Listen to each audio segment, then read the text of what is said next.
Baik, Assalamualaikum warahmatullahi wabarakatuh. Selamat siang, teman-teman. Kali ini saya akan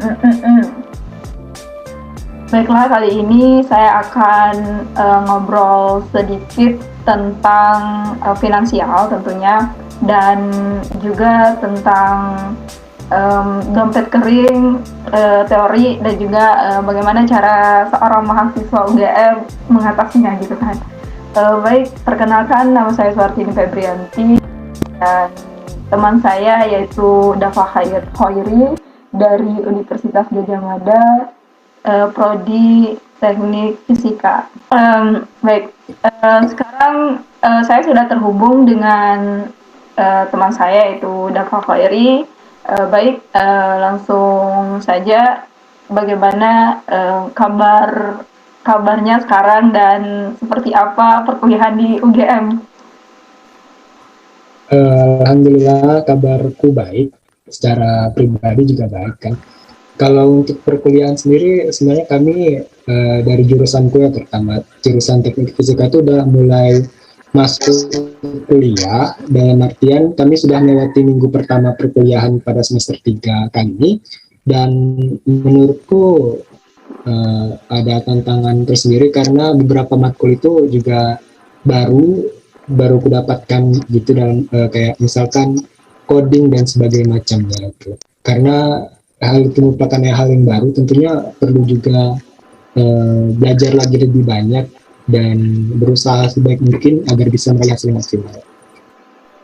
Baik, berarti Dava sekarang sedang sibuk dengan kuliahnya karena UGM udah mulai aktif kuliah. Nah, baik, saya akan bertanya tentang tentu si Dava pernah dengar nih tentang yang terutama ya, kalau misalnya mahasiswa itu kan identik dengan hemat gitu kan, dengan keuangan ya. Nah, kalau misalnya Dapat pernah mengalami tentang apa ya, kalau dalam tanda kutip kita mengalami itu kosong gitu, misalnya uang kita habis gitu kan. Nah, di sini saya memberikan bahasa yaitu dompet kering gitu. Nah, Dapat pernah nggak ngalamin peristiwa tersebut? Kalau sebagai mahasiswa tentu aku belum pernah mengalami yang namanya dompet kering, tapi dompet hampir kering tuh pernah. Kalau misalkan dilihat lagi dari pengalaman SMA justru pernah, tapi karena temanya ini bukan pengalaman SMA, jadi fokus ke yang kuliahan aja. Nah, untuk pengalaman kuliahku itu yang berkaitan dengan dompet kering tadi, itu karena masih beradaptasi di lingkungan baru, karena aku sendiri kan dari kota Bengkulu dan juga pindah ke daerah istimewa Yogyakarta. Di sana ada beberapa hal yang aku alami, seperti misalkan culture shock, terus juga harus belajar financial management juga, dan juga mencari cara bagaimana agar bisa bertahan hidup dan sebagainya macamnya. Nah, pengalaman yang berkaitan dengan kering itu pas dengan bulan pertama, yang itu juga karena aku masih belum tahu kemana aja harus membeli bahan makanan dan sebagainya macamnya. Jadi waktu itu masih fokus dengan memesan makanan secara online, menggunakan jasa makanan, antar makanan kayak gitu. Dan itu juga karena uang jajanku, karena dengar-dengar Jogja itu murah kan, jadi dikasih nggak terlalu banyak. Jadinya aku ya agak bingung juga kan bagaimana cara manage keuangan ini. Nah, akhirnya ya itu tadi, karena kekurangan tersebut, waktu itu duitnya tinggal itu emang udah akhir bulan, masih ada sekitar 300 atau 400 ribu lagi, dan ya benar-benar lumayan susah lah manage-nya kalau menurutku pribadi. Oh gitu. Baik. Jadi kalau misalnya mau cara mengatasi, misal kita tuh dalam terdesak gitu, misalnya dalam beberapa bulan atau dalam beberapa minggu, sisa uang kita misalnya tinggal kayak tadi kan, misalnya 300.000 atau berapa gitu kan. Nah, bagaimana supaya uang itu sebisa mungkin cukup kalau misalnya Dapat mengalami hal seperti itu, gimana cara ngatasinya? Nah, kita memang ada dalam situasi di mana uang bulanan kita tuh kurang dari 300.000 atau kurang dari 200.000 lah. Dan itu masih ada sekitar 5 sampai 10 hari sebelum bulan yang kita jalani tersebut habis. Nah, cara terbaik untuk mengeluarkan uang itu yaitu dengan mencatat pengeluaran dan pemasukan, yaitu juga disebut financial management itu tadi. Kenapa itu penting? Karena juga kan kita harus tahu kita mengeluarkan uang ini untuk apa. Terus juga uang ini dibagaimanakan nantinya. Jadi kita punya planning tersendiri untuk kayak visual atau visi ke depannya. Kira-kira apa aja yang penting untuk kita beli, terus juga bagaimana kita memenuhi kebutuhan hidup kita dan lain-lain. Nah, kalau misalkan untuk tips bagi mahasiswa rantau kayak gitu kan, eh, kita cari dulu makanan yang familiar dengan kita, tapi usahakan cari yang paling murah di daerah situ. Nah, karena waktu itu kan akhirnya ketemu, singkat cerita aku ketemu nih rumah makan yang lumayan murah, murah lah kalau dibandingkan dengan Bengkulu. Dan itu juga akhirnya karena murah tadi aku memutuskan untuk belanjanya di situ aja. Dan juga jalan kaki, nggak perlu online lagi kan, jadi pengeluaran juga bisa dipangkas dan juga akhirnya bisa survive lah, kurang lebih seperti itu.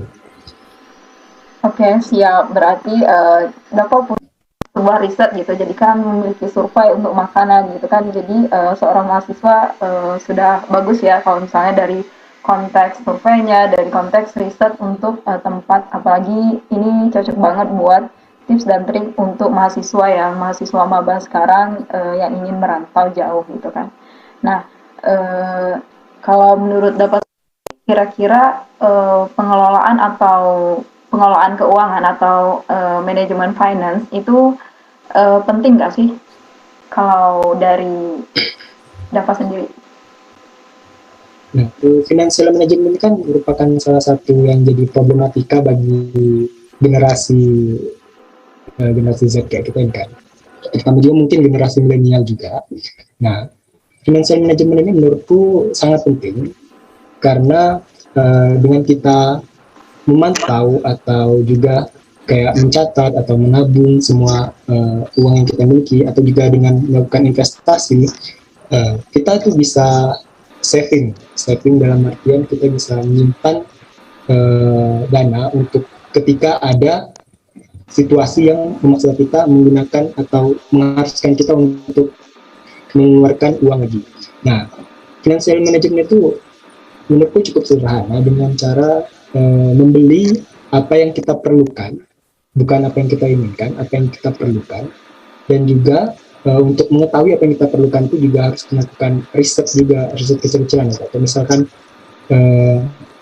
beli ini, misalkan kita baru pindah ke kosan kan, terus ternyata di kosan itu nggak ada sapu, terus kira-kira kita nih perlu sapu atau enggak, terus perlu kain juga atau enggak, dan sebagainya macam.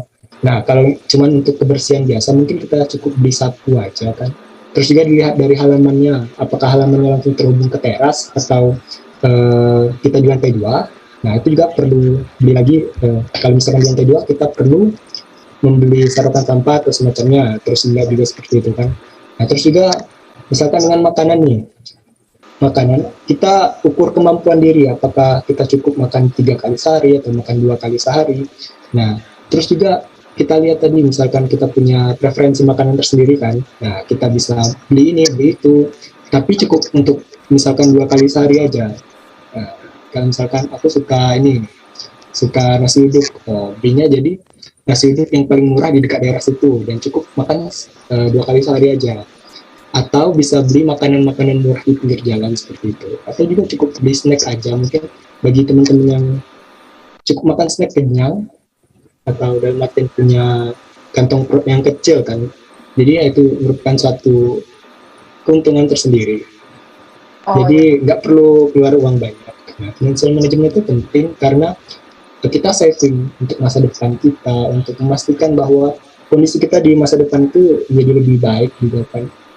Terus juga lebih tertata, lebih terjamin, dan bisa mempersiapkan diri untuk hal-hal yang tidak terduga nantinya. Baik, terima kasih atas jawabannya. Nah, selanjutnya kan sekarang anak muda, apalagi yang kaum milenial dan zilenial, sekarang kan banyak sekali gencar-gencarnya membahas tentang saham, kemudian investasi gitu kan.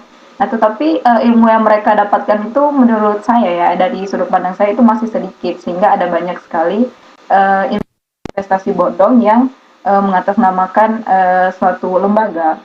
Nah, menurut Dapat sendiri kan, Dapat kan juga mungkin pernah mencoba melakukan investasi dan juga trading saham. Nah, bagaimana gitu kan alurnya, dan kalau misalnya kita mau investasi itu sepertinya bagaimana menurut Dapat sendiri?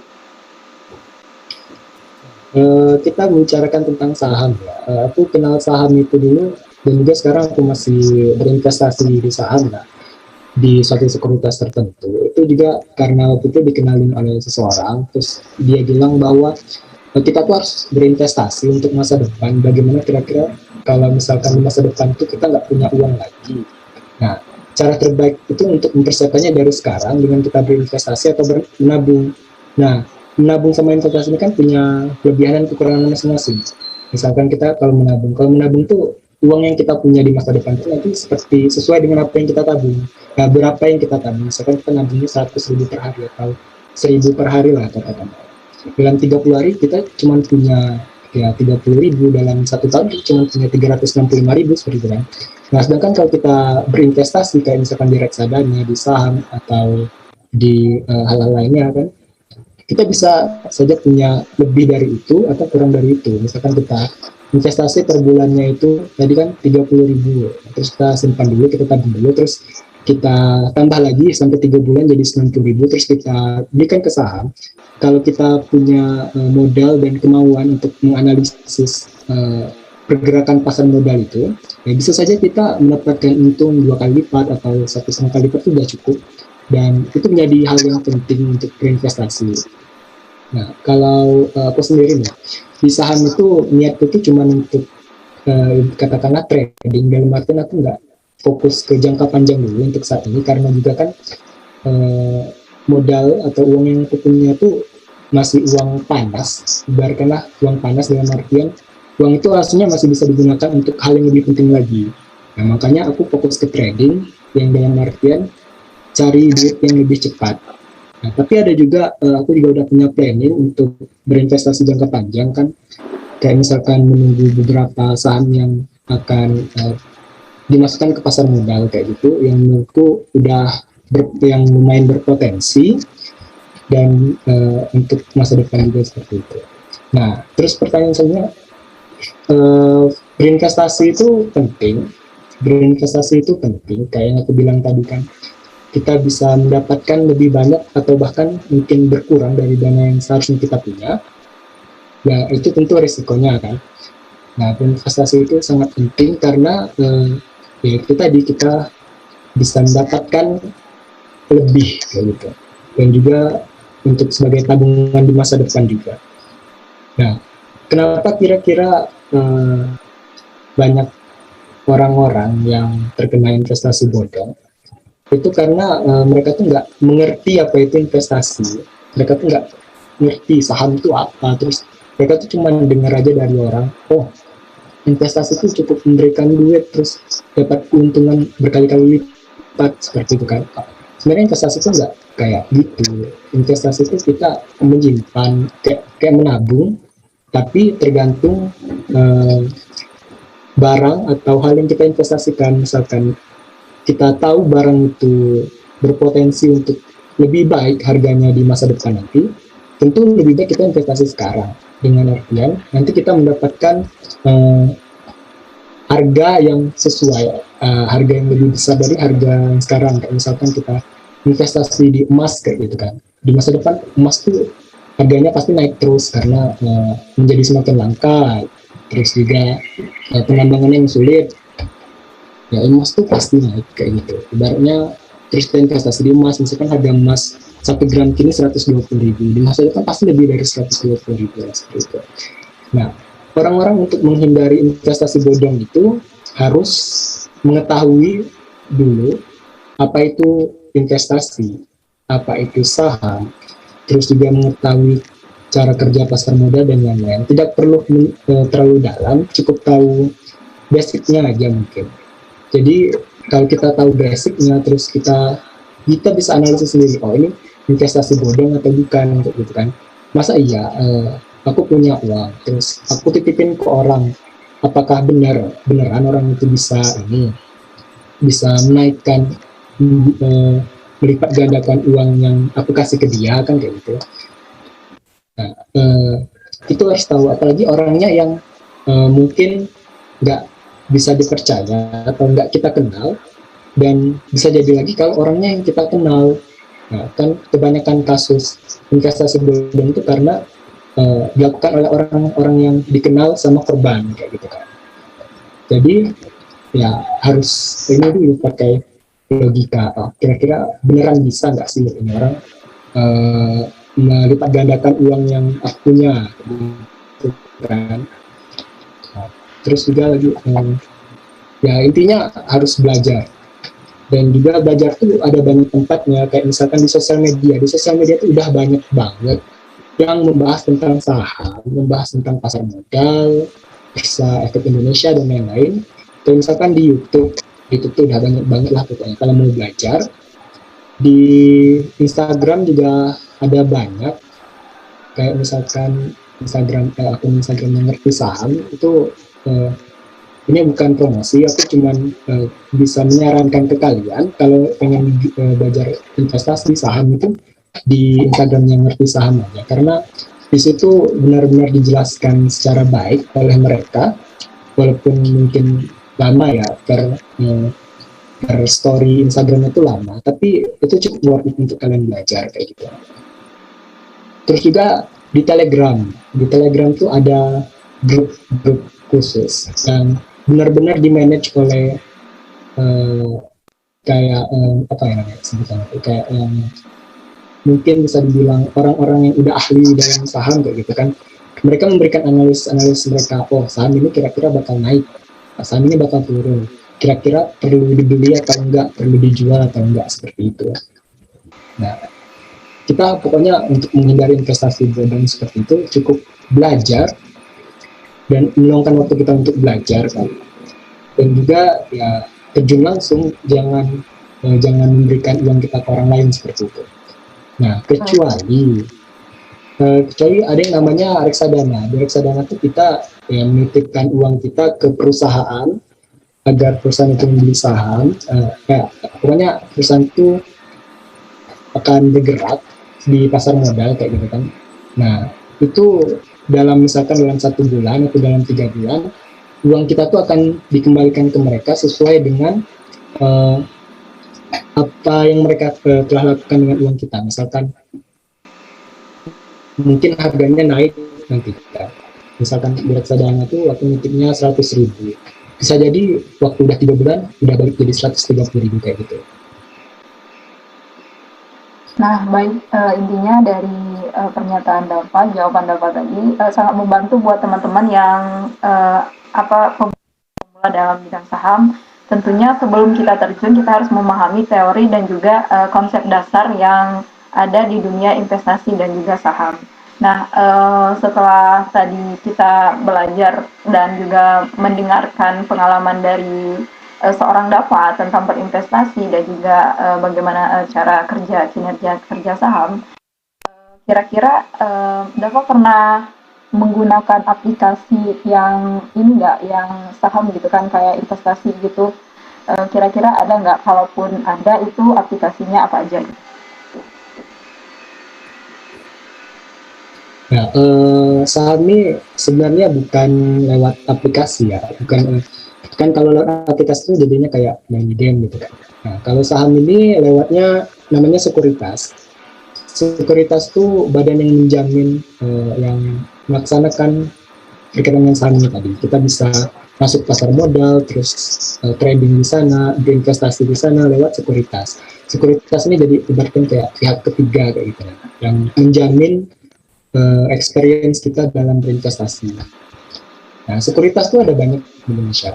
masing-masing bank aku yakin punya sekuritas, kayak misalkan sekuritas Bank BNI, sekuritas Bank BRI, terus juga sekuritas di luar bank kayak misalkan ada Ajaib Sekuritas, ada MNC Sekuritas.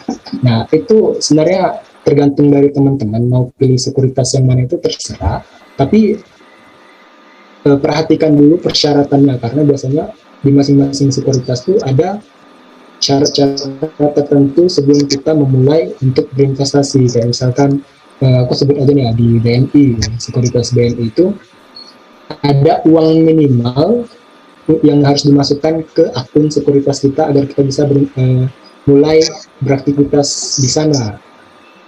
Di situ kalau di BNI itu 250.000 kan. Nah 250.000 ini mereka nggak ngambil itu cuma modal kita aja, tapi itu syaratnya agar bisa masuk, bisa bikin akun sekuritas tuh punya modal 250.000 kayak gitu.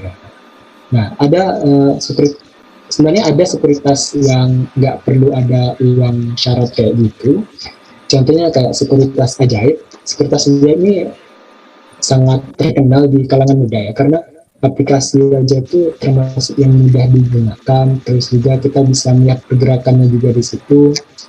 Nah, tapi ada juga kalau misalkan kita emang mau trading atau benar-benar mau fokus di investasi kayak gitu, ada yang menyarankan jangan di Ajaib karena Ajaib itu ibaratnya untuk pemula kayak gitu, tapi juga nggak ada salahnya kan. Nah, seperti itu kira-kira. Nah, kalau aku sendiri cuman pakai satu sekuritas ya, karena emang belum mau fokus di investasi jangka panjang juga kan.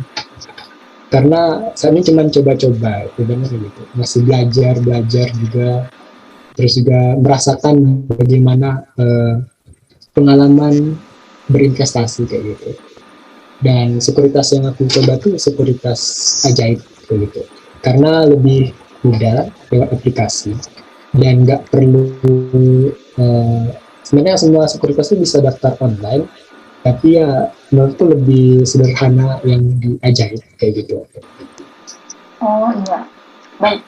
Nah, dari penjelasan Dapat tadi kita ketahui bahwa dalam sebuah investasi dan saham itu tidak ada dikenal dengan aplikasi, tetapi dikenal dengan sekuritas atau kepemilikan. Jadi kalau misalnya kita mau nanam saham di Unilever atau apa ya, yang uniform yang kayak susu Cimory misalnya, dan kita juga harus mempelajari gitu bagaimana prasyaratnya, bagaimana keuangannya gitu kan. Jadi kita tidak langsung terjun gitu, tapi kita riset terlebih dahulu apakah cocok dengan kita untuk melakukan saham dan juga untuk berinvestasi juga di suatu lembaga. Nah, baik, kalau pertanyaan terakhir nih, kan kita masih mahasiswa nih kan, jadi keuangan kita masih sangat minim tentunya kan. Nah, ingin bertanya juga kalau misalnya untuk pertanyaan terakhir ini sebagai penutup, kira-kira sekarang tuh udah ada misalnya planning gitu kan, misalnya pertama gitu, misalnya pada umur sekian harus mencapai segini, gini gitu kan, dan mungkin umur 10 tahun udah mencapai kebebasan finance, atau kira-kira ada nggak timeline gitu kan, planning dari Dava sendiri untuk keuangan di masa depan juga gitu. Ibaratnya kayak ini ya, target kedepannya kayak gitu ya. Sebenarnya aku juga ada set goals kayak gitu kan. Pokoknya misalkan aku nggak set di umur berapa kayak gitu. Intinya aku harus meraih 100 juta pertama kayak gitu kan. Fokusnya bagaimana cara mendapatkan uang gitu kan. Kenapa harus 100 juta beneran sih? Sebenarnya nggak terus 100 juta gitu kan. Dari 1 juta pertama dulu, terus 10 juta pertama, terus juga naik lagi ke 100 juta pertama. Kalau untuk 1 juta pertama, alhamdulillah udah berhasil. 10 juta pertama juga hampir berhasil kayak gitu kan. Nah, bagaimana, apa yang aku lakukan? Karena kemampuanku juga, aku juga belum ketemu secara spesifik bagusnya aku ini di mana kan. Jadi yang aku lakukan tuh seperti yang aku lakukan di SMA, banyak-banyak ikut lomba. Nah, ikut lomba dapat insentif, dari pihak lombanya ataupun dari pihak universitas, itu nanti ditabung terus juga digunakan untuk hal-hal lain, terus juga disisakan untuk ikut lomba lagi kayak gitu kan, terus juga nanti ditotalkan kira-kira dapatnya udah berapa kayak gitu kan. Nah, terus juga untuk yang 100 juta pertama itu emang karena motivasi dari sosial media kan juga kan. Pokoknya bagaimana kita tuh menjadi pemuda yang produktif terus bisa meraih 100 juta pertama eh, tidak secepat mungkin tapi seefektif mungkin, bagaimana kita menggunakan waktu kita terus juga apa yang kita lakukan. Nah, fokusku itu di situ, bagaimana mencapai 100 juta pertama dengan apa yang aku miliki, apa dengan skill yang aku miliki, dan saat ini juga sedang mencari-cari apa sih yang aku bisa untuk masa depan nanti. Nah, terus juga mencari berbagai pengalaman juga kan. Nah, kalau untuk teman-temannya mungkin nggak ada, cukup segitu aja karena sebagai mahasiswa gitu kan, fokus kita ini hanya ibaratkan belajar dan mencari pengalaman. Dan yang aku pernah dengar juga itu sebenarnya kuliah itu memang bukan tempat mencari nilai kan, tapi tempat mencari pengalaman dan mencari ilmu pengetahuan. Nah, ilmu yang kita dapat di kuliah, pengalaman yang kita dapat di kuliah itu harus digunakan di masa depan.